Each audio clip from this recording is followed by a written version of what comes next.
साल 2013 में नायक इंद्रजीत सिंह खराब मौसम में ड्यूटी के दौरान गश्त पर निकले।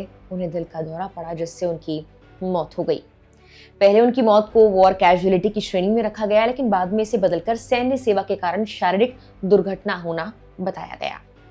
शहीद की पत्नी अब भी पेंशन के लिए काफी परेशान थी। दरअसल शहीद की पत्नी की पेंशन का मामला अब सुप्रीम कोर्ट तक पहुंच गया था, जहां पर कोर्ट ने याचिकाकर्ता पर 50,000 का जुर्माना लगा दिया है। आखिर इस याचिका में ऐसा क्या था जिसके चलते शहीद की पत्नी को कोर्ट के चक्कर लगाने पड़े? पेंशन से जुड़ा मामला क्या है? सुप्रीम कोर्ट ने केंद्र पर नाराजगी क्यों जाहिर की है? पूरा मामला विस्तार से आपको हम बताएंगे इस वीडियो में। नमस्कार, मेरा नाम है मेघना सचदेवा। आप मुझे देख रहे हैं लोकमत हिंदी पर। 2013 में शहीद हुए नायक इंद्रजीत सिंह की पत्नी को दरअसल स्पेशल फैमिली पेंशन यानी अंतिम वेतन का 60% समेत सभी लाभ प्रदान किए गए थे, लेकिन उन्हें लिबरलाइज्ड फैमिली पेंशन यानी अंतिम वेतन के बराबर देने से इनकार कर दिया गया था, जिस पर इंद्रजीत की पत्नी एएफटी में याचिका दायर कर अपने हक की मांग कर रही थी।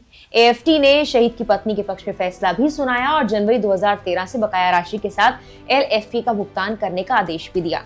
इसके साथ ही युद्ध में हताहतों के मामलों में आमतौर पर दी एक मुश्त अनुग्रह राशि भी दी केंद्र और सेना ने, लेकिन इसके बाद एएफटी के इसी फैसले के खिलाफ सुप्रीम कोर्ट में अपील कर डाली, जिस पर सुनवाई हुई है। कोर्ट ने इस मामले पर केंद्र पर ही जुर्माना लगा दिया है। कोर्ट में सुनवाई के दौरान जस्टिस अभय एस ओका और जस्टिस अगस्टीन जॉर्ज मसीह की बेंच ने केंद्र की कार्रवाई पर नाराजगी जाहिर की है। बेंच ने कहा कि शहीद सैनिक की पत्नी को कोर्ट में नहीं घसीटा जाना चाहिए था। कोर्ट ने कहा अपीलकर्ताओं के निर्णय लेने वाले प्राधिकार को सेवा काल के दौरान मारे गए मृत सैनिक की विधवा के प्रति सहानुभूति रखनी चाहिए थी। कोर्ट ने कहा कि हम 50,000 का जुर्माना लगाने का प्रस्ताव करते हैं जो प्रतिवादी को देय होगा। सुप्रीम कोर्ट ने सशस्त्र बल न्यायाधिकरण के उस आदेश को बरकरार रखा जिसमें सरकार को 3 महीने के अंदर सरोज देवी को एलएफपी और एक मुश्त अनुग्रह राशि देने का निर्देश दिया गया था।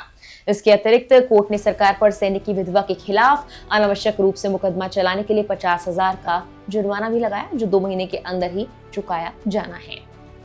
भारतीय सेना में सेवारत नायक इंद्रजीत सिंह का 23 जनवरी 2013 को जम्मू और कश्मीर में नियंत्रण रेखा के पास खराब मौसम में गश्त ड्यूटी के दौरान दुखद निधन हुआ था। वो ऑपरेशन रक्षक के तहत शुरू किए गए एरिया डोमिनेशन पेट्रोल का हिस्सा थे। गश्त के दौरान सिंह ने खराब मौसम के चलते सांस लेने में तकलीफ महसूस की। इसके बाद उन्हें निकालने के तत्काल प्रयासों के बावजूद वो कार्डियोपल्मोनरी अरेस्ट के कारण दम तोड़ गए। शुरू में उनकी मौत को वॉर कैजुअलिटी बताया गया, लेकिन बाद में इसे शारीरिक दुर्घटना वर्गीकृत किया गया, जिसके बाद उनकी विधवा को उदारीकृत पारिवारिक पेंशन यानी एलएफपी से वंचित कर दिया गया। इसके बाद सरोज देवी को सशस्त्र बल न्यायाधिकरण का दरवाजा खटखटाना पड़ा और उन्होंने ऐसा किया भी, जिसने 2019 में उनके पक्ष में फैसला सुना दिया। सरकार ने इस आदेश को सर्वोच्च न्यायालय में चुनौती दी।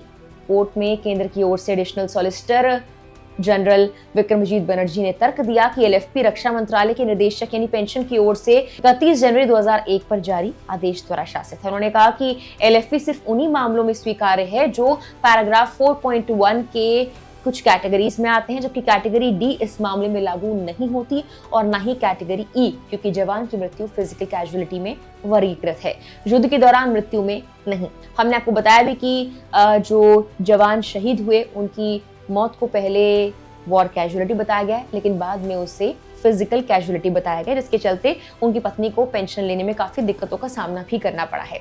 इसी मामले पर सुप्रीम कोर्ट ने कहा कि जवान की मृत्यु लाइन ऑफ कंट्रोल पर ऑपरेशन रक्षक के तहत डोमिनेशन पेट्रोलिंग करते वक्त हुई है। वो रात को 1:30 से करीब 3:30 बजे तक ड्यूटी पर थे और कड़ाके की सर्दी पड़ रही थी, जिसकी वजह से उनकी मृत्यु हो गई। इसीलिए इसको बैटल कैजुअलिटी ही माना जाएगा।